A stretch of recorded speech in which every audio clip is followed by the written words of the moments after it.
Lockdown Wuhan, Hubei, Cina, di mana wabah COVID-19 pertama muncul akan dicabut pada Rabu 8 April 2020. Pejabat berwenang menuturkan, pembatasan perjalanan di seluruh Hubei juga akan dicabut mulai tengah malam pada Selasa 7 April 2020 mendatang, terutama bagi penduduk yang sehat.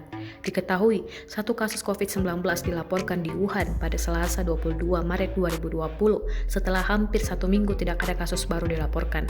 Para pejabat mengatakan, siapapun yang memiliki kode hijau pada aplikasi kesehatan di ponsel pintar yang digunakan akan diizinkan meninggalkan kota Wuhan mulai 8 April 2020.